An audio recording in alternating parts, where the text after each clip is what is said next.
शैक्षिक जनचेतना जगाउने हाम्रो अभियान। चेतनाको विस्तार, निगरानी निरन्तर। शिक्षाको थिति बसाल्न शिक्षा कर्मीसँग बहस। साप्ताहिक रेडियो कार्यक्रम शिक्षा परिवेश। हरेक साताको शनिबार बिहान 9:15 बजेदेखि 10 बजेसम्म मात्र रेडियो सान्वी 96.4 मेगाहर्जमा।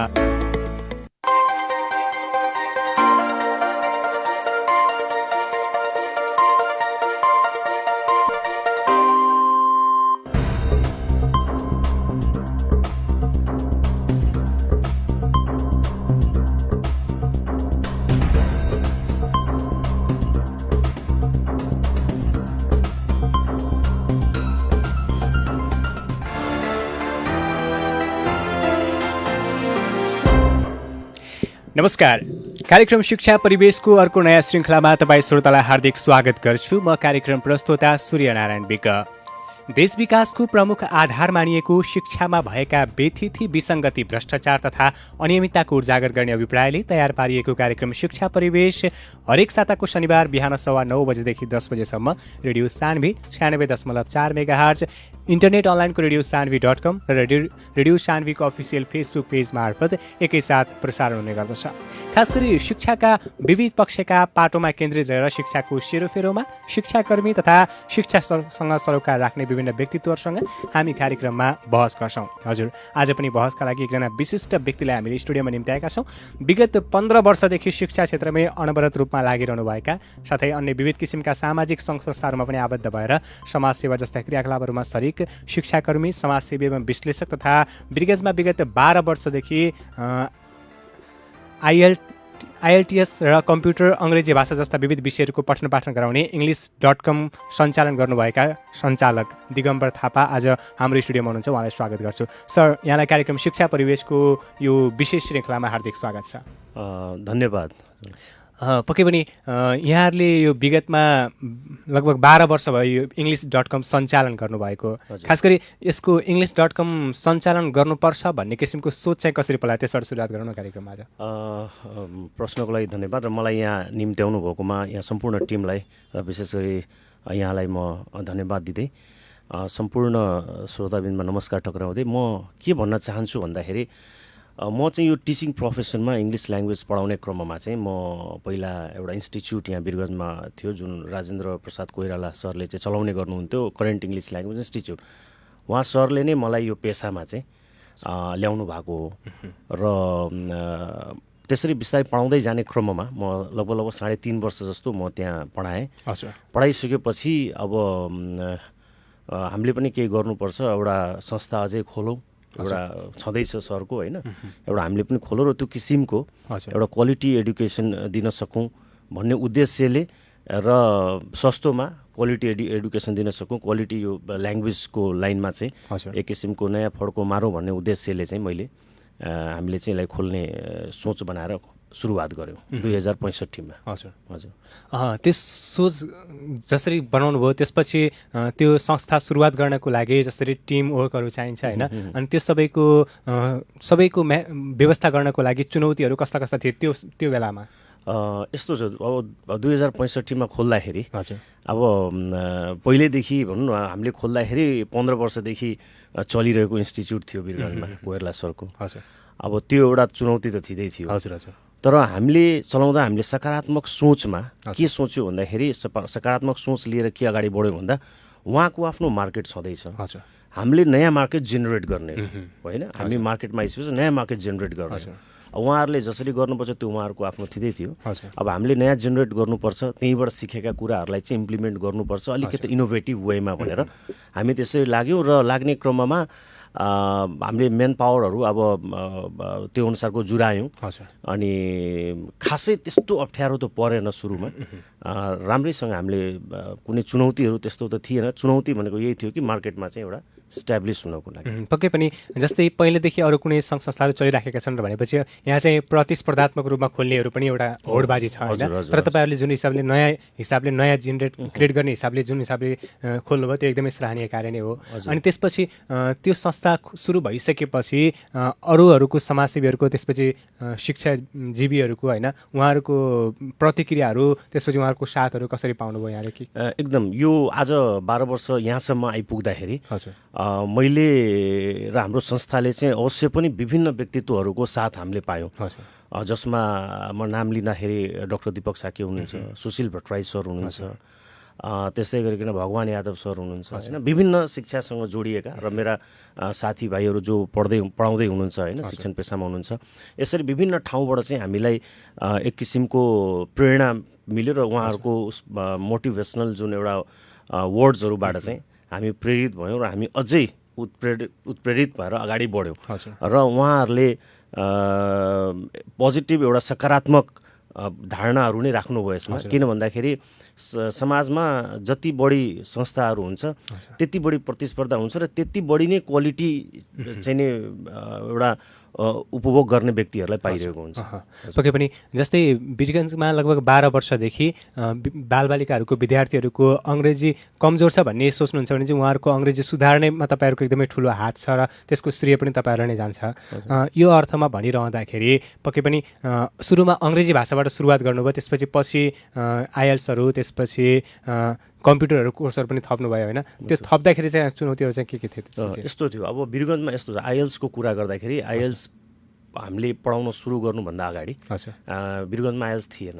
अनि आइएल्स भनेको के हो भन्ने कुरा इभन कतिलाई थाहा पनि थिएन। अब फ्रेङ्कली बोल्दा, इमान्दारीपूर्वक भन्दाखेरि मलाई आफै पनि आइएल्सको चाहिँ फुल फर्म पनि थाहा थिएन त्यतिखेर होइन। अनि अब हामी वीरगन्जको परिवेशमा हुर्केको जन्मेको मान्छे होइन, अब काठमाडौँतिर भएको भए 8 क्लासदेखि आइएल्स भनेको यो हो, यसरी प्रिपरेसन गरेर जानुपर्छ बाहिर भन्ने हुन्थ्यो। हाम्रो सोचमा त्यो कहिले पनि थिएन, हामीलाई थाहा पनि थिएन आइएल्स भनेको चाहिँ यसरी चाहिँ पढाइ हुन्छ, यसरी हुन्छ, यो पढेर चाहिँ यसरी यो कामको लागि पढिन्छ भनेको। अनि त्यो बेलामा कोइराला सरले चाहिँ उहाँकै पढाउँदाखेरि उहाँले चाहिँ ल तिमी काठमाडौँ गएर ट्रेनिङ लिएर आऊ भन्नुभयो। अनि ट्रेनिङ लिन गएँ, अब बिल्कुल नयाँ चिज, नयाँ कोर्स, एउटा एक्साइटेड पनि थिएँ होइन। अनि त्यसपछि त्यो क्युरियोसिटी पनि थियो मनमा। गएँ, ब्रिटिस काउन्सिलमा ट्रेनिङ लिएँ मैले होइन, लगभग 1 महिनाको ट्रेनिङ लिएर आएँ। अब ल्याङ्ग्वेज पढाइरहेको कारणले, हामी त्यो फिल्डमा भएको कारणले र यो पनि अङ्ग्रेजी भाषासँग नै आबद्ध भएको कारणले त्यतातिर चाहिँ गाह्रो भएन। गाह्रो कता, अलिकति चुनौती कता भयो भनेदेखि पहिलोचोटि वीरगन्जमा सुरुवात गर्दाखेरि विश्वास नगर्ने होइन। अब कतिपय विद्यार्थी भाइ बहिनीले विश्वास नगरिदिने, अब वीरगन्जमा छ, नयाँ छ, कस्तो पढाइ हुन्छ, कसरी थाहा छ छैन, विभिन्न आदि इत्यादि कुराहरू चाहिँ नि सुनिन्थ्यो। तर हामीले विद्यार्थी भाइ बहिनीको मन जित्यौँ र आज आइएल्स पढेर हामी कहाँ तयारी कक्षा गरेर धेरैजना व्यक्तित्वहरू, इभन डक्टर, नर्सेसहरू होइन, लेक्चररहरू र जुन स्टुडेन्ट्सहरू +2 ब्याचलर मास्टर्सका सबै लाभान्वित भएर चाहिँ आज विभिन्न, कोही युरोपमा हुनुहुन्छ होइन, कोही अमेरिकामा हुनुहुन्छ, कोही तपाईँको अस्ट्रेलियामा हुनुहुन्छ, विभिन्न ठाउँमा हुनुहुन्छ। पक्कै पनि यसको पनि अझ यसको अवस्थामा पनि तपाईँहरूको यो संस्था र तपाईँको प्रयासलाई एकदमै तारिफ गर्नैपर्छ, किनभने यसले गर्दाखेरि धेरैजनालाई चाहिँ के अरे आइएल्स गरेर आफ्नो सपनाहरू विदेशमा जाने, त्यसपछि त्यहाँ आफ्नै स्थापित हुने सपनाहरू पनि पुरा गर्न पाउनुभएको छ उहाँहरूले पनि। अब भने खास गरी यो त हामीले यहाँको सुरुवाती चरणका सङ्घर्षहरूको विषयमा कुराकानी गऱ्यौँ, संस्थाको सङ्घर्ष। अब भने यहाँको व्यक्तिगत सङ्घर्षतर्फ पनि हामी केन्द्रित हुन चाहन्छौँ। खास गरी विगतमा तपाईँले प्राथमिक तहको शिक्षा हासिल गर्दाखेरि त्यति बेला गरेका सङ्घर्षहरूलाई स्मरण गर्दाखेरि चाहिँ कसरी गर्नुहुन्छ यहाँले? मेरो व्यक्तिगत हजुर होइन, अब यस्तो छ, म चाहिँ सुरुमा अब वीरगन्जमा जन्मै हुर्केँ होइन। मेरो पहिलो स्कुल भनेको गौतम स्कुल हो। म गौतममा पहिला त्रिमूर्ति हलनिर थियो, म त्यहाँ मलाई चाहिँ नि भनौँ न एडमिसन मेरो भयो, म त्यहाँ पढ्न सुरुवात गरेँ। ऊ बेला पढ्दाखेरि अब यो अहिलेको टेक्नोलोजीको कुराहरू त थिएन होइन। हामीहरू अब स्कुलै गएर पढ्नुपर्ने, अब यी आदि इत्यादि एक्स्ट्रा मतलब कि एक्टिभिटिजहरू पनि त्यति खासै हुँदैन थियो। त्यतिखेर अब भनौँ न, अब घरको परिवेश अनुसार पनि अलिकति अब हामीलाई गाइड गर्ने मान्छे पनि हुनुहुन्थेन। अब बुवाहरू आफ्नो काममा बिजी होइन। त्यसले गर्दाखेरि सुरुवाती तहमा त अप्ठ्यारै कुराहरू फेस गरियो। पक्कै पनि जस्तै मैले यो सङ्घर्षका कुराहरू जोड्छु किनभने हरेक हाम्रा श्रोताहरू सुन्नुहुन्छ उहाँहरूलाई पक्कै पनि अतिथिको सङ्घर्षले केही न केही इन्सपायर होस् र केही न केही उत्प्रेरणा होस् भन्ने हिसाबले हामीले सबै अतिथिहरूको केही न केही सङ्घर्षका कुराहरू पनि गर्छौँ। आफूलाई जस्तै विगतमा यो ठाउँसम्म आइपुग्दाखेरि जस्तै अहिलेको पिँढीको कुरा गर्ने हो भनेपछि विभिन्न किसिमका सेवा सुविधाहरू छन् होइन, अनि त्यसपछि तर सेवा सुविधाहरू पाएर पनि जुन रूपमा त्यसको सदुपयोग हुनुपर्छ त्यो नगरेको पाइन्छ। तर त्यो बेलामा केही सबै चिजको अभावका बावजुद पनि त्यति बेलाको शैक्षिक गुणस्तर अलिकति अर्कै बेग्लै पाइन्थ्यो। हजुर, यहाँले कसरी हेर्नुहुन्छ? यस्तो थियो त्यतिखेर भनौँ न एक हिसाबले जस्तो अहिलेको परिवेश र त्यतिखेरको परिवेशको कुरा गर्दाखेरि सिम्पल म यो टिचिङ प्रोफेसनमा भएको कारणले अहिले त भनौँ न सिक्न चाहने शिक्षण पेसामा आबद्ध हुने चाहने व्यक्तिले युट्युब विभिन्न माध्यमबाट धेरै कुराहरू एक्स्ट्रा कुराहरू नलेजहरू गेन गर्न सक्नुहुन्छ। ऊ बेलाका जुन शिक्षकहरू हुनुहुन्थ्यो हामीलाई पढाउने उहाँहरूले जुन किसिमको योगदान दिनुभयो नि यो टेक्नोलोजी नहुँदा हुँदै पनि र उहाँहरूले आफूले सिकेर आएका कुराहरूलाई परिमार्जित गरेर होइन एउटा त्यो हिसाबले हामीलाई सिकाउनु भयो पढाउनु भयो। अङ्ग्रेजी भाषाकै कुरा मात्रै नगरौँ होइन, जस्तो म नेपालीकै कुरा गर्छु। नेपाली भाषा पढाउँदाखेरि मलाई पढाउने सर पनि यहीँ तराईकै हुनुहुन्थ्यो होइन। उहाँको नेपाली जुन शुद्धताहरू जुन शुद्ध रूपले नेपाली बोल्ने प्रस्तुत हुने होइन त्यो उच्चारणहरू भयो त्यो किसिमको आजको डेटमा अहिलेको मोडर्न टेक्नोलोजीमा आइसक्दाखेरि पनि कतिपय शिक्षकहरूले मेजर नेपाली पढेर पनि नेपाली पढाउँदाखेरि विभिन्न त्रुटिहरू भएको पाइन्छ होइन। भन्नाले त्यो बेलामा त्यस्तो सुविधा नहुँदा पनि त्यो किसिमको क्वालिटी थियो। अहिले यति सुविधा हुँदै पनि त्यो चिजलाई ग्रहण गर्न नसक्नु र त्यसलाई चाहिँ लिन नसक्नु एउटा व्यक्तिको कमी कमजोरी म ठान्छु। किन भन्दाखेरि ऊ बेलामा अर्निङ भन्दा पनि लर्निङलाई बढी फोकस गरिन्थ्यो पहिलाको आजभन्दा 15 वर्ष अगाडिका व्यक्तिहरूले भन्दाखेरि। अहिले यतातिर आएर कस्तो भयो भने लर्निङ भन्दा पनि अर्निङमा फोकस हुन्छ कि बढी, अनि त्यसले गर्दाखेरि कता कता बाटो बिराएको हो कि भन्ने मलाई लाग्छ। पक्कै पनि यस्तो किसिमको यो सोचलाई अलिकति होइन हामीले अर्निङ होइन लर्निङ गर्नुपर्छ भन्ने किसिमको सोचको विकासको लागि चाहिँ अब कसले चाहिँ कस्ता कदमहरू चाल्न आवश्यक देख्नुहुन्छ? यस्तो छ हेर्नुहोस्, अब यो शिक्षा परिवेशसँग जोडिएको कार्यक्रम छ तर म यसलाई अलिकति म आफ्नो तर्फबाट के भन्न चाहन्छु भने म जब यो टिचिङ प्रोफेसनमा आएँ नि मलाई यो टिचिङ के हो भन्ने कुरा नै थाहा थिएन होइन। मलाई सबभन्दा मन नपर्ने प्रोफेसन पनि यही हो। यहाँले कोइराला सरसँग सोध्न सक्नुहुन्छ, उहाँले मलाई कति बोलाएर कति सम्झाएर 6 महिना मलाई चाहिँ फलो गरेपछि बल्ल मैले ओके गरेँ उहाँलाई नाइ भन्न नसकेर होइन। अनि म जब टिचिङ प्रोफेसनमा गएँ मैले सुरुवात कहाँबाट गर्ने भन्ने कुरा जस्तो यो त्यो अब ल्याङ्ग्वेज हो नि त, कुनै कलेज स्कुलको टिचिङ त होइन, बुकको सिलेबस अनुसार हामी जाने। अब ल्याङ्ग्वेजमा कस्तो हुन्छ भन्दाखेरि सिलेबस भन्दा पनि आउने व्यक्ति जुन पढ्ने व्यक्ति छ उनीहरूको रिक्वायरमेन्ट्स के हो त्यसलाई हेरेर पढाइन्छ। सिलेबसमा पढाउनु थाल्यो पनि फेल हुन्छ। अनिखेरि हामी जाँदाखेरि अब त्यतिखेर भनौँ न थाहा थिएन कसरी गर्ने होइन। त्यो बेलामा हामीले पढाउँदा चाहिँ त्यो अनुसारको हाम्रो शर्त भयो सरहरूसँग होइन, ल अहिले चाहिँ तिमीहरूलाई चाहिँ त्यस्तो कुनै तलब सुविधा पाइन्न, तिमीहरूले सिक्नुपर्छ भन्दाखेरि हामी त सर पाउनु नै ठुलो कुरा हो, हामीलाई पैसासँग मतलब छैन भनेर 6-7 महिना चाहिँ फ्रीमै पढाइयो होइन, फ्रीमै पढाइयो। त्यसपछि केही दिने कुराहरू भए, त्यसपछि गर्दै गयौँ। अब बिहानदेखि 6 बजीदेखि बेलुका 7 बजीसम्म पढाइन्थ्यो होइन। अब त्यो हिसाबले सोच्दाखेरि मान्छेले हो टन्नै कमाउँथ्यो होला भन्ने हुन्थ्यो, तर हामीले कमाइ हेरेनौँ होइन, हामीले अर्निङतिर गएनौँ, लर्निङतिर गयौँ र 3.5 वर्ष चाहिँ हामीले काम गऱ्यौँ। गर्दै जाँदाखेरि आज यो अवस्थामा पुगिएको हो। र योभन्दा बाहेक पनि म अर्को अहिलेको जस्तो पढेर निक्लिरहेका भाइ बहिनीहरूलाई म के भन्न चाहन्छु भन्दा चाहे कमर्स पढौँ, चाहे एडुकेसन पढौँ, चाहे साइन्स पढौँ होइन। अब कमर्स पढेको स्टुडेन्ट्सहरू मका कतिजना आउनुहुन्छ, सर मलाई जब खोज्दिनँ डेरा भाडा तिर्न गाह्रो भइरहेछ भन्छन् होइन। अनि म के भन्छु भने तिमीलाई कम्प्युटर आउँछ भाइ भने नि आउँदैन भन्छ, इङ्ग्लिस आउँछ त अलिअलि त्यो पनि आउँदैन भन्छ। अनि जागिर कहाँबाट खोज्ने त मैले सिक्नु त पऱ्यो नि यी चिजहरू त। अनि ल तिमी कम्प्युटर पढाएछौ, तिमी चाहिँ अडिट फर्ममा काम सिक्न जाऊ, त्यो काम सिक्यो भने भोको कहिले पनि मर्दैनौ भनेर म चाहिँ भन्छु।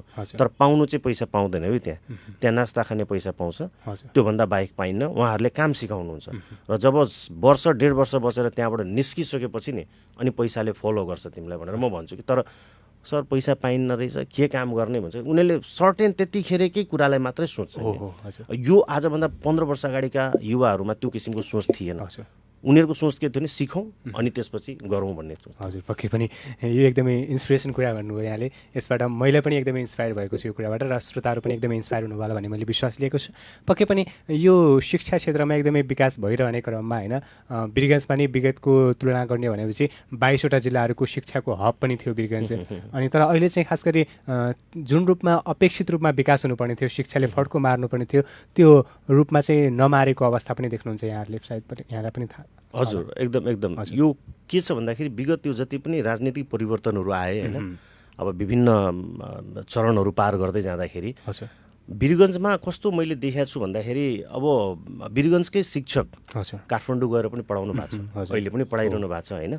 अनि वीरगञ्जमै जो स्टुडेन्ट वीरगञ्जमै क्लास नर्सरीदेखि 10सम्म पढ्छन्, अब उच्च शिक्षा हासिल गर्ने क्रममा चाहिँ काठमाडौँ जानुपर्छ भन्ने सोच राख्छन् या भारत जानुपर्छ भन्ने सोच राख्छन्। म भारत र अस्ट्रेलिया अमेरिका छोडिदिउँ होइन, म नेपालभित्रकै वीरगञ्ज र काठमाडौँलाई र हेटौँडालाई कम्पेयर गरौँ होइन, कतिपय गार्जेनहरूले चाहिँ हेटौँडामा राखेर पढाउनु भएको छ, जबकि वीरगञ्जमा पनि 101 स्कुलहरू छन्, 101 शिक्षकहरू छन् होइन। वीरगञ्जमा वीरगञ्ज कुनै हिसाबले पछि छैन। यही शिक्षकले काठमाडौँ गएर पढाउँदा त्यो शिक्षक एकदमै राम्रो होइन, काठमाडौँबाट रिटर्न हुनुभएको शिक्षक भनेर चाहिँ भनिन्छ।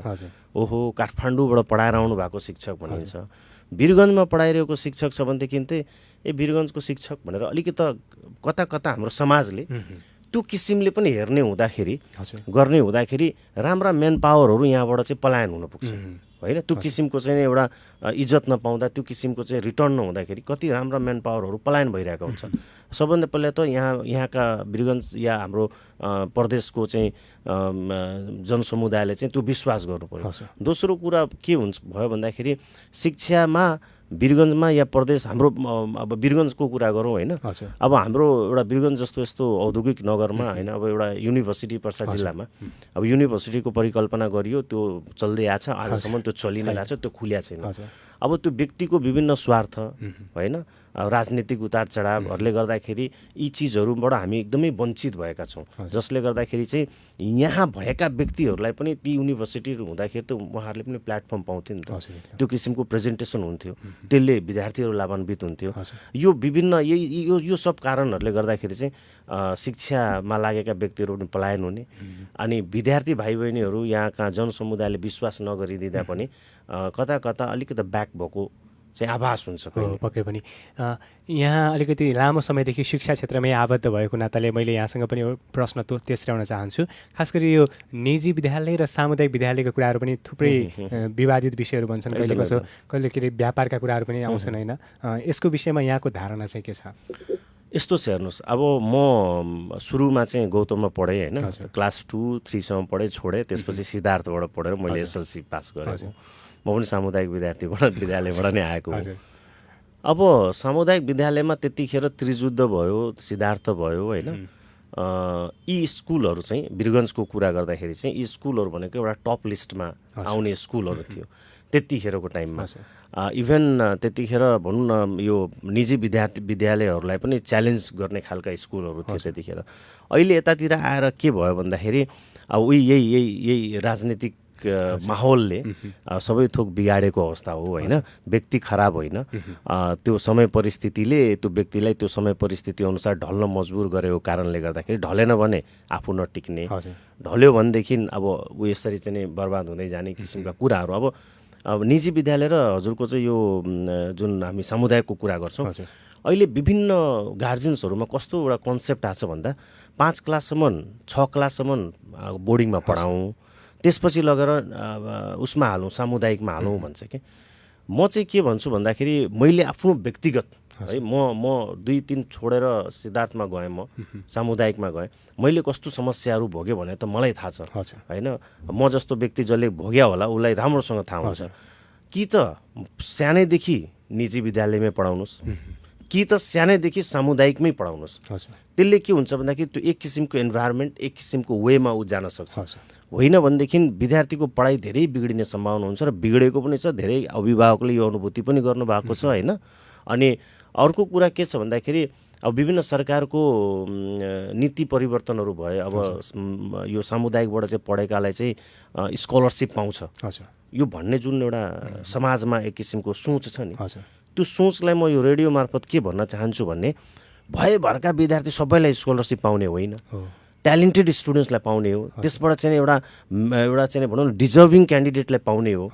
सारा मान्छेलाई त्यो स्कलरसिप पाउने हो भने त यो हाम्रो देशले त्यो धान्न पनि सक्दैन होइन। त्यस कारणले अभिभावकहरू चाहिँ यो कुराबाट चाहिँ बुझ्नुपर्ने के हुन्छ भन्दाखेरि सामुदायिक विद्यालय भन्ने बित्तिकै सबै चाहिँ स्कलरसिप पाइहाल्छ भन्ने होइन। सामुदायिक विद्यालय पनि राम्रो छ, सामुदायिक विद्यालयमा पनि सुविधाहरू राम्रा छन् होइन। त्यसलाई उपभोग गर्न सकियो भने वीरगन्जमै छन् नि 20 स्टुडेन्ट्सहरू। तर यो किसिमका जुन मान्छेहरूको हेर्ने दृष्टिकोणलाई चाहिँ परिवर्तन गर्नुपर्छ।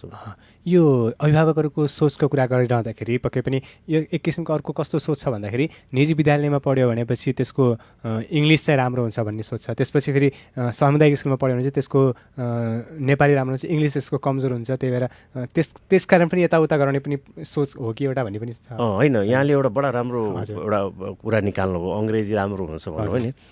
मैले यो जुन 12-15 वर्षदेखि म पेसामा छु, म कहाँ निजी विद्यालयका विद्यार्थी पनि आउनुहुन्छ होइन, म कहाँ सरकारीका विद्यार्थी भाइ बहिनीहरू पनि आउनुहुन्छन्।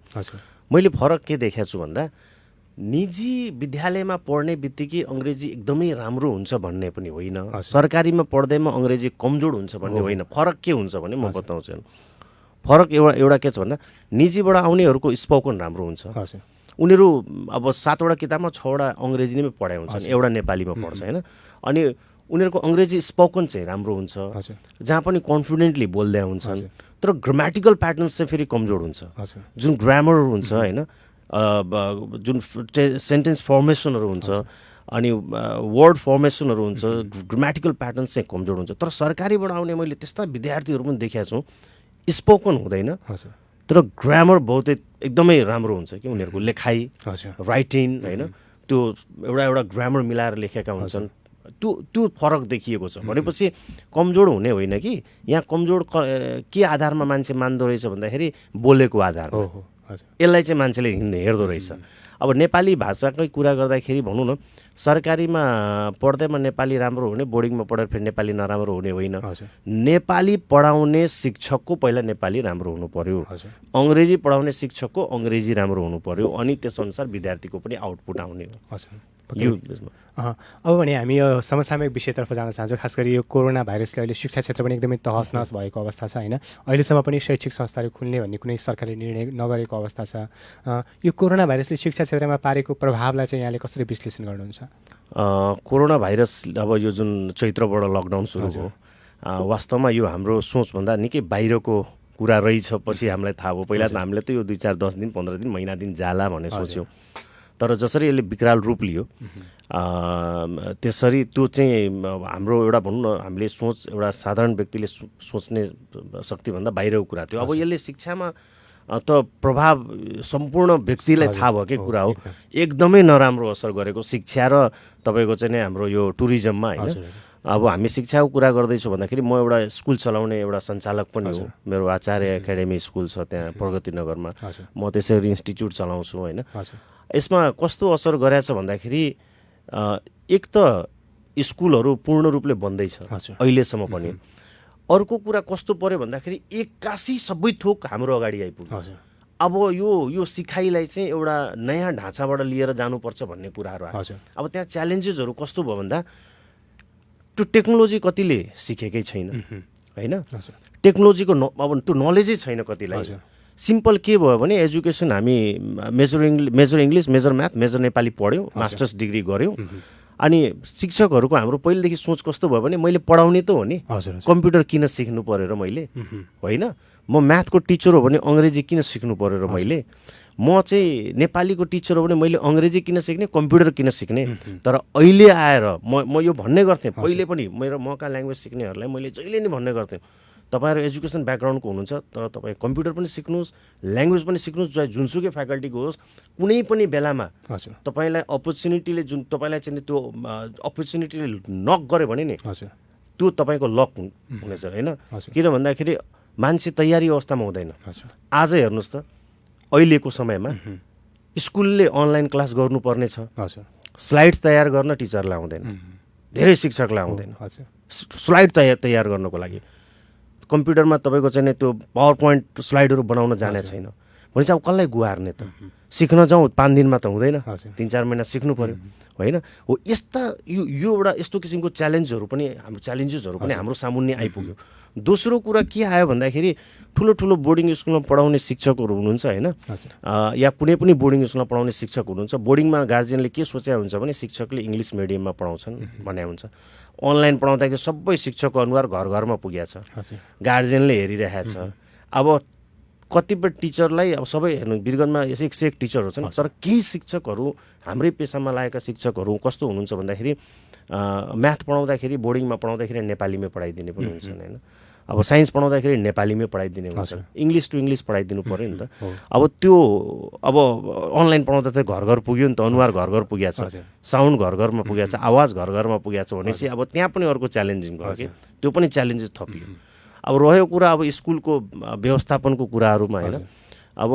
गार्जियनहरूमा कस्तो किसिमको सोच भइसक्यो भन्दाखेरि अब असोज कार्तिक लागिगयो अब कार्तिक मङ्सिर पुस माघ फागुन चैत 5 महिना बाँकी छ 5 महिना मैले छोरालाई किन अनलाइन पढाउनु पढायो भने पुरै वर्षको पैसा माग्ने हुन् कि भन्ने किसिमका सोचले पनि अर्को प्रभाव पारेको छ हेर्नुहोस् होइन अर्को कस्तो प्रभाव पार्यो भनेदेखि स्कुल व्यवस्थापकले स्कुललाई एउटा व्यवस्थित रूपले अगाडि लैजानको लागि पनि आर्थिक होइन कुराले पनि त्यो अर्थको पनि ठुलो महत्त्व छ यी आदि इत्यादि कुराहरूको चाहिँ निकै ठुलो प्रभाव पारेको छ यो कोरोनाको महामारीले हजुर पक्कै पनि अहिले यो यही कोरोना भाइरसको महामारीकै कारण चाहिँ नेपालमा यो अनलाइन शिक्षा पनि भित्रियो भनौँ अनलाइनबाट पढाउनै पर्छ भन्ने हिसाबले होइन यो अनलाइनबाट पढाइ हुने चाहिँ कतिपयको पहुँचमा पुग्न सकिरहेको छैन कसैलाई के अरे नेट पनि छैन कसैको मोबाइल छैन गरिबी पनि छ त्यत्तिकै छ यसले चाहिँ के कस्ता के अरे कसरी चाहिँ यो सबैको पहुँचमा पुर्याउन सकिन्छ अनलाइन शिक्षा के छ यहाँको धारणा यसको अनलाइन शिक्षालाई चाहिँ जस्तो अस्ति बिचमा रेडियो सानवीबाट पनि होइन विभिन्न अरू रेडियो स्टेसनहरूबाट जुन किसिमले कक्षाहरू सञ्चालन भइरहेको त्यो वास्तवमा एउटा सराहनीय कार्य थियो त्यस्तो कक्षाहरू भयो टेलिभिजनबाट पनि भयो त्यस्तो किसिमको कक्षाहरू अगाडि बढाउन सकियो भने सबैजना लाभान्वित हुन्थ्यो किनभने रेडियो त सबैको घर घरमा छ सानो एउटा मोबाइल पनि सबैको घर घरमा छ होइन जसमा चाहिँ एफएम पनि टिप्छ एउटा त्यो वे पनि भयो अर्को कुरा कस्तो भनेदेखि अब एउटा गभर्मेन्टले पनि सरकारले पनि त्यो किसिमको चाहिँ हट स्पटहरू पनि ठाउँ ठाउँमा चाहिँ राखिदिनु पर्ने हुन्छ इन्टरनेटको लागि सबैले सबैको पहुँचमा छैन पे गर्न सक्दैनन् होइन अनि अब हामीले नै कुरा गर्दाखेरि मैले आफ्नो व्यक्तिगत रूपमै भोगेको कुरै हो गार्जियनलाई फोन गरेर हामी अनलाइन कक्षा सुरु गर्दैछौँ भन्दाखेरि कसरी गर्ने भनेर सोध्नुभयो यसरी गर्ने भन्दा अब यसको लागि 15,000को मोबाइल कहाँबाट किन्ने वाइफाई जोड्दा 8-10 हजार खर्च हुन्छ त्यो कहाँबाट ल्याउने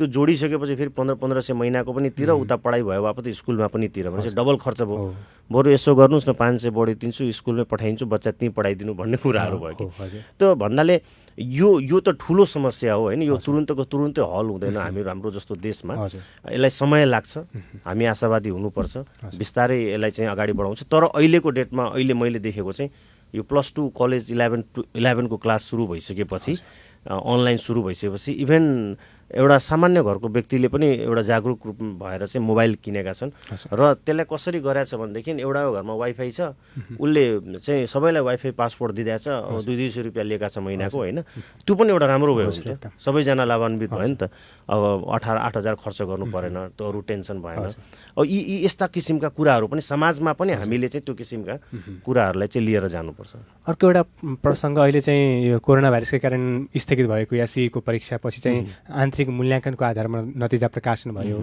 यसले गर्दाखेरि जस्तै कोही चाहिँ मैले यति % अपेक्षा गरेको थिएँ परीक्षा भएको यो म ल्याउन सक्थेँ भन्ने विद्यार्थीहरू पनि छन् अनि कोही चाहिँ म फेल हुन्छ कि भन्ने विद्यार्थीहरू छन् तर त्यस्ता विद्यार्थीहरू पनि पास भएको अवस्था छ र धेरै मार्क्सको अपेक्षा गरेका विद्यार्थीहरूको कम मार्क्स आएको अवस्था छ यसले चाहिँ उनीहरूको मानसिक प्रभाव चाहिँ के गर्छ होला जस्तो लाग्छ यहाँलाई यस्तो हुन्छ अब यसमा कस्तो भयो भन्दाखेरि यसपालि चाहिँ अब आन्तरिक मूल्याङ्कनबाट चाहिँ स्टुडेन्ट्सको रिजल्ट निकालियो जसमा जसले सोचेकै थिएन त्योभन्दा उसको सोचभन्दा बाहिरको मार्क्स आयो कसैले सोचे मार्क्सभन्दा कम आयो मलाई नै केही विद्यार्थीहरू भाइ बहिनीहरूले आएर भन्नुभयो सर मेरो त यति आउँदैन थियो बढी आउँथ्यो मलाई यो भयो त्यो भयो भन्ने कुराहरू त्यो मानसिक असर हो अनि त्यो किसिमले असर पर्दाखेरि चाहिँ स्टुडेन्ट्समा जुन एक किसिमको ऊर्जा हुन्छ त्यो ऊर्जा घट्छ र उसले आफूलाई उसभित्र चाहिँ एउटा कस्तो किसिमको भने हिंताबोध हुन्छ अब आफू क्लासमा ट्यालेन्टेड थियो होइन आफ्नो मार्क्स कम आयो आफूभन्दा अलिकति आफूसँग सिक्ने साथीको मार्क्स बढी आयो एकछिनको लागि अब उसलाई कस्तो भने साथीसँग अलिकति मनमा चाहिँ अलिकति कस्तो कस्तो फिल हुने किसिमको हिंताबोध हुने किसिमको कुराहरू हुन्छ तर यसले गर्दाखेरि चाहिँ त्यो आन्तरिक मूल्याङ्कन गर्दाखेरि पनि त्यसलाई त्यही अनुसारले मूल्याङ्कन गरिदिएको भए अझै राम्रो हुन्थ्यो होइन अब कहीँ त्रुटि पनि हुनसक्छ अब यो विभिन्न कुराहरू छन् यसमा मानसिक असर त पर्छ यस्ता किसिमका मानसिक असर पर्छ र आगामी दिनहरूमा पनि त्यस्तो असर पर्ने सम्भावना हुन्छ तर मैले चाहिँ के सम्झाउने गरेको छु भन्दा यो भनेको एउटा यो एसईको सर्टिफिकेट भनेको चाहिँ एउटा चाबी हो यसले अगाडि बढ्न ढोका खोलेको हो अब अगाडि राम्रो गर्ने होइन यसमा कम आएर केही हुन्न माथि राम्रो हुनु पर्यो अब यहाँ चाहिँ नै डिस्टिङसनै आउनु मास्टर डिग्रीमा गएर चाहिँ 4 चोटि फेल भएर काम हुँदैन त्यो किसिमको चाहिँ सल्लाह सुझावहरू चाहिँ हामीले दिने गरेका छौँ पक्कै पनि अब कुराकानी गरिरहँदाखेरि जस्तै अहिले देशमा सङ्घीयता छ होइन के अरे घर घरमा सिंहदरबार भन्ने यस्तो कुराहरू पनि आएको छ यो सङ्घीयताले चाहिँ शिक्षामा पारेको केही न केही फरकहरू ल्याएको के देख्नुहुन्छ यहाँले सङ्घीयताले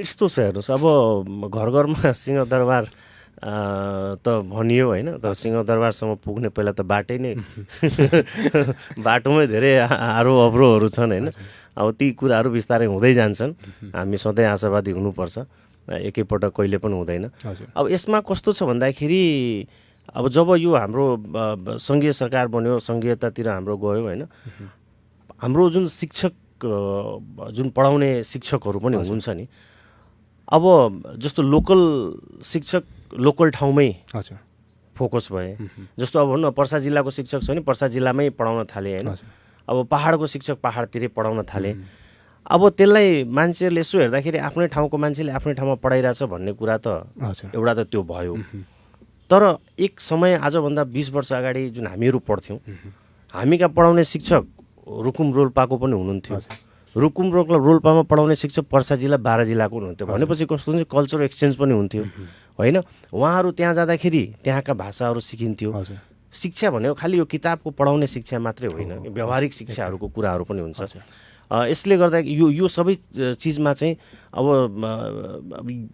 व्यक्तिहरूले भन्दाखेरि चाहिँ नै लोकलाइज भयो लोकलमै चाहिँ मान्छे गयो लोकलमा लोकलै गर्दाखेरि चाहिँ सबैले आफ्नो आफ्नो घर पाएको हुने ठाउँ पायो भनेर चाहिँ त्यो हिसाबले लिएर गए तर मेरो आफ्नो व्यक्तिगत धारणा चाहिँ यो जरुरी छैन कि सङ्घीयता आउने बित्तिकै सबैजना चाहिँ यही ठाउँमै आफ्नै ठाउँमा हुनुपर्छ भन्ने भन्दा पनि टिचर ठाउँको एक ठाउँको टिचर अर्को ठाउँमा अर्को ठाउँको टिचर अर्को ठाउँमा आउँदाखेरि एउटा कल्चरल एक्सचेन्ज र एउटा चाहिँ यो सिकाइ व्यावहारिक शिक्षाहरूमा धेरै फरकपनहरू पाउँछौँ तर खासै त्यस्तो फरक त मैले आफ्नो व्यक्तिगत रूपमा चाहिँ भनौँ न एउटा अनुभव चाहिँ मैले गरेको छैन हामी लगभग कार्यक्रमको अब अन्त्यमा पनि छौँ होइन अब चाहिँ यहाँको यो english.com पनि कसरी सञ्चालन हुन्छ त्यसपछि आगामी योजनाहरू चाहिँ के छन् यहाँका आगामी योजनाहरू भन्नाले अब हामी त त्यो अहिले भनौँ यो किसिमका कोर्सेसहरू लिएर जाँदैछौँ आगामी दिनहरूमा अब म्यान पावर पाएको खण्डमा म्यान पावर भेटिएको खण्डमा होइन अरू भाषाहरू पनि ल्याउन तर्खरमा हामीहरू छौँ वीरगञ्ज जस्तो ठाउँमा त्यो कुराहरू सुरुवात गर्दा विभिन्न कठिनाइहरू छ विभिन्न तपाईँको जुन समस्याहरू समाधान के अरे हामीले सामना गर्नुपर्ने हुन्छ अब अरू भाषाहरू भन्नाले जस्तो कोरियनको कुरा भयो जापानिज भयो होइन चाइनिज भाषा भयो यी सबै ल्याङ्ग्वेजेसहरूलाई पनि अगाडि बढाउने कुरामा हामीहरू जोड दिन्छौँ र विभिन्न र त्यसमा पनि हामी अर्को फोकस के गर्छौँ भन्दाखेरि english.com चाहिँ यो भाषा सिक्ने कम्प्युटर सिक्ने भन्दा पनि त्यसको साथसाथै हामीले व्यक्तित्व विकास सम्बन्धी तालिमहरू पनि विद्यार्थीहरूलाई गराइरहेको हुन्छौँ त्यसबाट चाहिँ उनीहरूमा एउटा किसिमको चाहिँ ड्रास्टिक चेन्जेसहरू ल्याउनको लागि व्यावहारिक शिक्षाहरूको लागि आगामी दिनमा यसरी नै हामीहरूले चाहिँ अगाडि र समाजमा केही गर्दै अगाडि बढ्ने चाहिँ हाम्रो योजना छिरहेको छ कार्यक्रम शिक्षा परिवेशको हामी लगभग अन्त्यमा पनि आइसकेका छौँ अन्त्यमा मैले सोध्न छुटाएको र हजुरलाई भन्न चाहेको केही छ भने भनिदिनुहोस् न यसमा कस्तो छ भन्दाखेरि म मेरो एउटा यही चाहिँ सम्पूर्ण रेडियो सुन्नु भइरहेका अभिभावकज्यूहरूमा म एउटा सानो कुरा के टक्राउन चाहन्छु भने जहिले पनि बच्चाहरूलाई शिक्षा दिनलाई चाहिँ हामीले कन्जुसाइ गर्नुहुन्न होइन विभिन्न कुरामा चाहिँ कम्प्रोमाइज गर्नु हुँदैन जुन किसिमको अहिले यो कोभिडमा देखिएको छ विभिन्न गार्जेनहरूलाई फोन गरेर चाहिँ ल बच्चाहरूको यस्तो पढाइ छ भन्दाखेरि पनि कतिजना चाहिँ फोनमा नआइदिने र अर्को कुरा चाहिँ हामी शिक्षासँग सम्बन्धित भएको कारणले जहिले पनि निजी विद्यालयहरूमा हामी दोष देखाउँछौँ होइन विभिन्न कुराहरू फीको कुराहरूलाई लिएर मेरो एउटा अनुरोध चाहिँ के हो भनेदेखि धेरै गार्जेनहरू 8 महिना 9 महिना 10 महिनाको फी पनि बाँकी राखिदिनुहुन्छ होइन, जसले गर्दा स्कुल पनि त्यसैको आधारमा चल्ने भएको हुनाले यो यस्तो किसिमको सोचलाई चाहिँ हामीले परिवर्तन गर्नुपर्छ। नभए हाम्रो आफ्नो वीरगञ्जमा पर्सा जिल्ला भनौँ या प्रदेश नम्बर 2 मा चाहिँ एउटा आमूल परिवर्तन ल्याउन सकिन्न होइन। भएका राम्रा शिक्षा दिने स्कुल कलेजहरू पनि पलायन हुँदै जान्छन् र जसले गर्दा उल्टै हाम्रो ठाउँलाई घाटा हुने भएको कारणले गर्दा सम्पूर्ण अभिभावकज्यूहरूले सम्पूर्ण समाजमा व्यक्तित्वहरूले चाहिँ यो कुराप्रति चाहिँ ध्यान दिनु जरुरी छ र सबैजना चाहिँ जागरुक हुनु जरुरी छ। हजुर, हामी आज बडा दशैँको हिन्दू धर्मावलम्बीको महान पर्व बडा दशैँको 8औं दिनमा पनि छ, आज अष्टमी पनि, र यो विजयादशमीको अवसरमा मेरो व्यक्तिगत तर्फबाट र रेडियो सान्वीको सम्पूर्ण परिवारको तर्फबाट पनि यहाँलाई धेरै धेरै शुभकामना व्यक्त गर्छु। मेरो व्यक्तिगत तर्फबाट र हाम्रो इन्स्टिच्युटको होइन आचार्य एकाडेमीको तर्फबाट सान्वी एफएमको परिवारलाई र यहाँलाई पनि र रेडियो सुन्नुभएका सम्पूर्ण श्रोता बिन्दमा पनि म चाहिँ यो विजयादशमी, दीपावली र छठको शुभकामना टक्र्याउन चाहन्छु। अत्यन्तै व्यस्त हुनुहुन्थ्यो र त्यही व्यस्तताको बावजुद पनि यही चाडबाडको नजिकको समयमा पनि एकपटकको अनुरोधलाई सहर्ष स्वीकारेर हाम्रो स्टुडियोसम्म आइदिनु भयो, यहाँलाई धेरै धेरै धन्यवाद। धन्यवाद। हजुर, पक्कै पनि आदरणीय श्रोताहरू, हामी कार्यक्रम शिक्षा परिवेशको अन्त्यमा छौँ। अन्त्यमा आज हामीले वीरगञ्जमा सञ्चालित english.com का सञ्चालक एवं विश्लेषक तथा शिक्षाकर्मी दिगम्बर थापाज्यूसँग हामीले शिक्षाका विविध पाटोहरूमा केन्द्रित भएर कुराकानी गऱ्यौँ। हाम्रो कार्यक्रम तपाईँलाई कस्तो लाग्छ कृपया सल्लाह सुझाव र प्रतिक्रिया दिन नभुल्नुहोला। प्रतिक्रियाको लागि हाम्रो ठेगाना रहेको छ रेडियो सान्वी 96.4 मेगाहर्ज, वीरगञ्ज 8 पानीट्याङ्की, र हाम्रो स्टुडियोको टेलिफोन नम्बर 05153 का साथसाथै रेडियो सान्वीको अफिसियल फेसबुक पेजमा म्यासेज तथा कमेन्ट गरेर पनि यहाँहरूले हामीलाई प्रतिक्रिया र सल्लाह सुझाव दिन सक्नुहुन्छ। फेरि अर्को साता फरक अतिथिका साथ आउने बाचा गर्दै प्रविधिका सत्येन्द्रजीलाई विशेष धन्यवाद भन्दै म कार्यक्रम प्रस्तुता सूर्य पनि बिदा हुन्छु। सुन्दै गर्नुहोस् रेडियो सान्वी 96.4 मेगाहर्ज। नमस्कार, शुभ दिन।